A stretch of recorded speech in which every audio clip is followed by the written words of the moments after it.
So he builds the 5-limit diamond first, and he shows you that. And then he says, but I want to go beyond that. There's the 5-limit diamond. So he says that this is kind of like the basis of European music, in a way, anyway, not exactly, but this is the basis of harmony in European music. You have major triads and minor triads.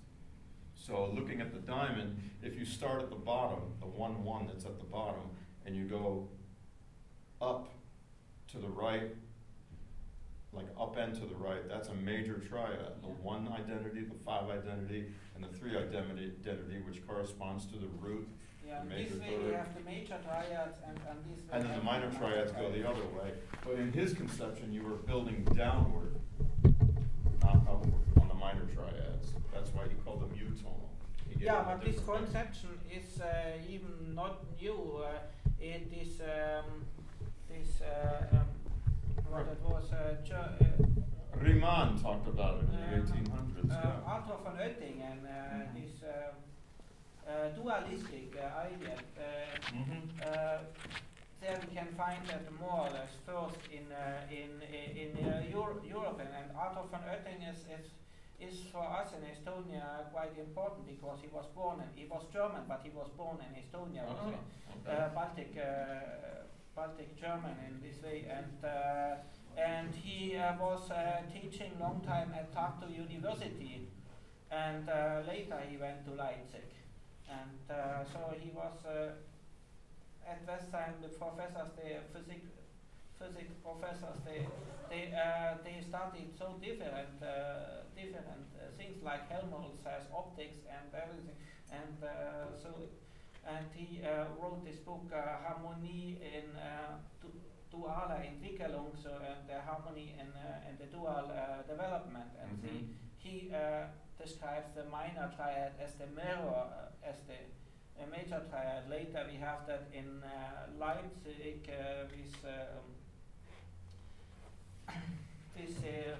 they developed it much more further in they named it, or that was named polaristic theory. If even the cadence is inversed,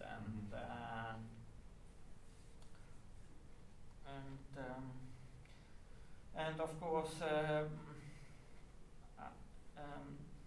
I don't know how Partsch got this polaristic idea from.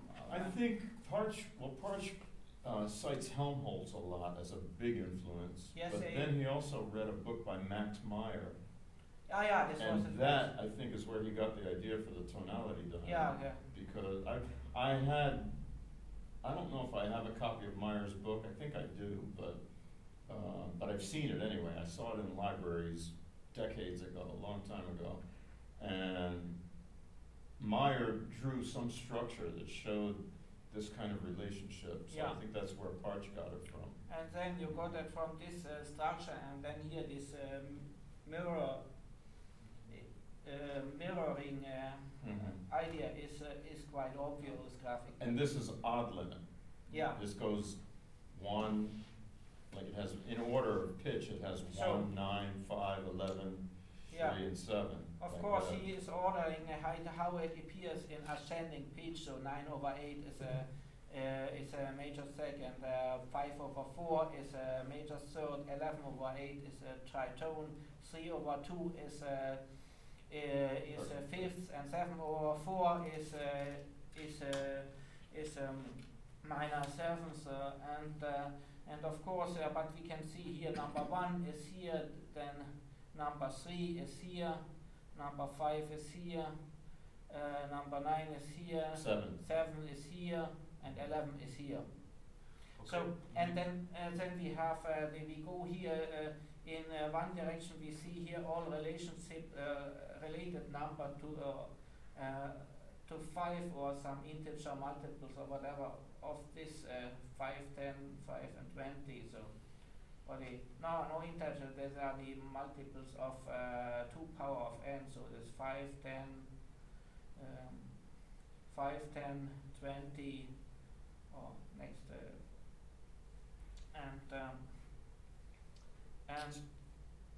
because this is octave reducing.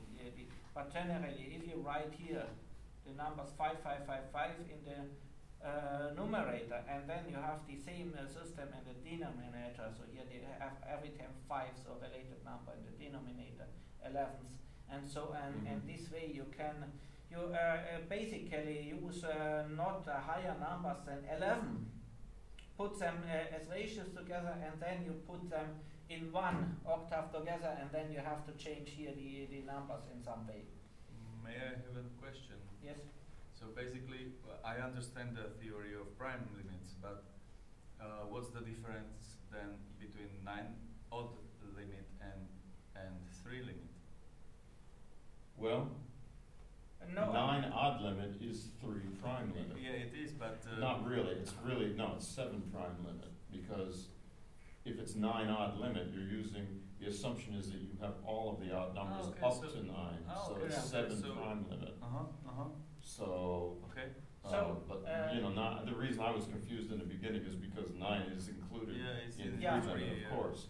But if Yeah. it is 9 odd limit, then it's 7 prime limit. but let us talk in contrast to that about prime limit, because prime limit, because the issue is that we can consider that this, if you look up the intervals from the harmonic partial series, or sometimes you say overtone series, I like more because of the numeration, say to harmonic partial series, then we can recognize with every prime number. We get a new pitch what we cannot generate from the pitches before, from the lower numbers. Right. And this is the conception of prime limits, that we see how high we have to go in the prime. But generally, prime limit is, if we talk about odd limits and we get the highest odd number, it might be a prime or might not. And then we get a limited number of ratios, like here in this diamond. So here we have this, I think, 29 pitches, as I remember. 29 different pitches. Yeah. 29 different pitches, because in the middle, of course, parts right, it's consciously like this, 9/9, 5/5, And they're all the 11/11, same. and so on. But of course, it's all the same pitch, and because this is the pitch, this is shared through all the other chords, and this is the root pitch. And if we see, then we have, of course, 29 pitches. That is all about 11 odd limit. But if we talk about prime limit is infinite. So you can even say, if you start, okay, of course, 2 limit makes no sense. We have octaves, of course. Okay, we can make infinite chain of octaves. Of course, we exceed very quickly the hearing threshold. But of course, next prime is number 3. So, and of course, octave reduced, we have 3/2 as is the pure fifths, and you can of course make endless chains of fifths. Exactly. And you will stay theoretically in prime limit. There's an infinite number of odd limits that you can have within 3 prime limit. Exactly. Yeah. I think, actually, now that I think about it, I think a lot of microtonal musicians placing importance in prime limit might go back to me, because it was a big part of my theory back in the 1990s. Because I came up with this thing. It wasn't original with me, actually. Scott McKeague wrote an article about it that influenced me a lot. He wrote an article about the different affect, with an A, of different prime numbers in ratios in music. And so I made that a big part of my theories, and I talked a lot about prime limit. Like in my book, I go through a whole history of music theory and music too, and talking about how I think over time musicians kept on using bigger and bigger prime numbers. Not necessarily, because sometimes even in ancient days they had big prime numbers, like 31. But I talked a lot about prime numbers, and I think that was kind of where that came from. And then, of course, on the tuning list, a lot of musicians said, well, you know, like Parch's thing is not based on prime limit, it's based on odd limit, because each odd number is a new identity of a chord. Yeah. Yes. But Parch, he didn't really just differentiate between odd limit and prime limit. He obviously used odd limit in his construction of the tonality diamond, but then when he talks about the history of music, he says, like, 5 limit is not enough for me, I want more. And I went not only to 7, but also to 11. And then at the end of the book, he even talks about Kathleen Schlesinger, who had a 13 limit system. And he even gives a picture, a diagram of the 13 limit tonality diamond. But then he says something like, when a starving man has enough food, he doesn't go to a banquet and ask for more. So he decided 11 is enough for me, I'm stopping there, and I'll work with my system within the 11 limit. So he's talking about 11 odd limit and 11 prime limit, both. He just never differentiated between them. But I think this differentiation probably came about because of me a little bit, because I really focused a lot on prime limit because I was interested in the history and how people kept on going more and more and more. Some musicians started using 17, 19, and then 31, 37. So yeah, exactly. But then you have to see how to limit the derivation of that, because you can even take 5 limit and circulate so long as you get maybe the close to 7/4. And so if I may have another question in this regard, because I really try to understand the difference between odd and prime limit. So basically, we can say that Parch's tonality diamond that we see is an odd limit because he doesn't. Yes, exactly. This is odd limit. he specifies 9 as a specific. Let me ask the question. Yeah. Okay. Because he doesn't, for example, go further. So he doesn't have, let's say, 27/16. Right. Exactly. Because that his limit in this tuning is the number 11. He doesn't even have 15/8, which is even lower. Yeah. Just but one. Since it's an 11 limit or odd limit, he still can use 9/8 because it's in the bunch, and those octave replacements like 20 and 14 are just the octave variants. One moment. This 11 limit odd diamond is only the half truth of Parch, of course, because he discovered then if you make a scale from that, maybe I can demonstrate that. I think I have made the max patch for the 11th limit. If I can find it, it's just spontaneous. I haven't limit.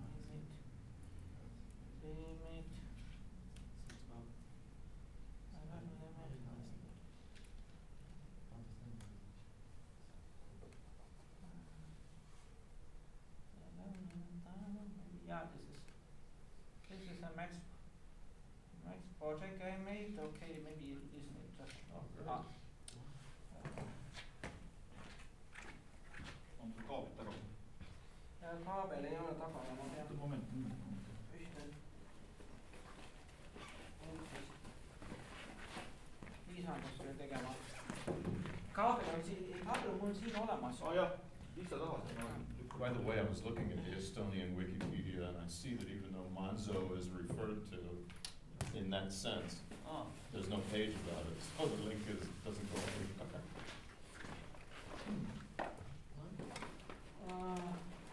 So let's page that needs to go into the wiki. ma ei saa teha, sest mul see auk on katki, mul on see lisa helikoht on kust kadunud. Kas ma annan sulle? Anna enda oma, jah. Last year we have minimum 3 computers for managing all this. Of course I can quickly play it. Because every computer make own. Okay. The tonality diamond has 29 distinct pitches. Yeah. So, Well, to Parch it wasn't enough to make a good scale because it had gaps in it. That he yeah, had that to we fill. see here. And he did that mostly by going Juula. like one step further out on the 3 limit. Nüüd, okay, options. Not the 13 on. No, he Okay, didn't go status. past 11 as a prime limit. Output device, USB output. Okay. Neat, okay.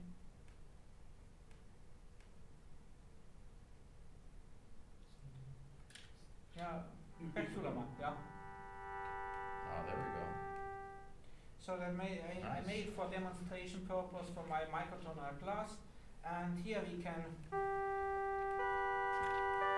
So later, of course,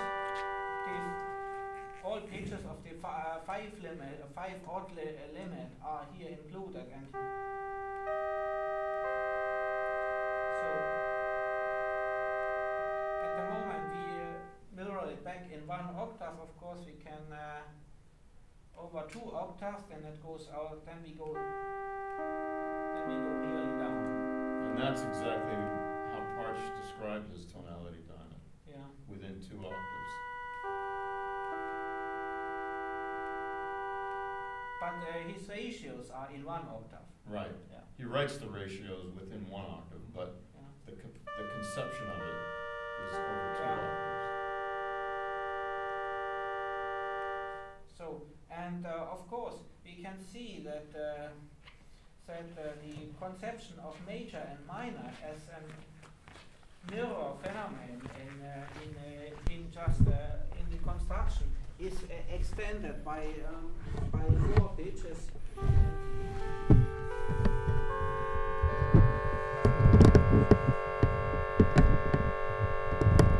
And then he names this as the otonal chord and the utonal chord.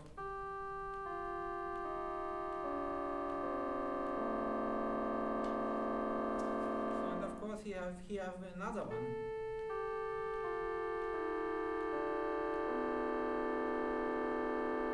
So with some extended half diminished, of course.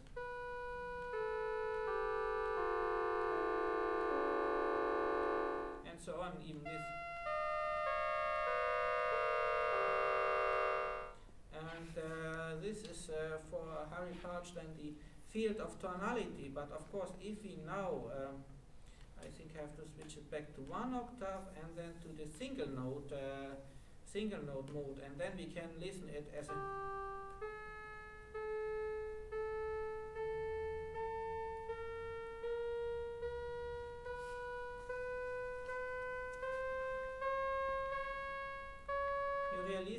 really listen how uneven it. Some pitches are very close together and some are more.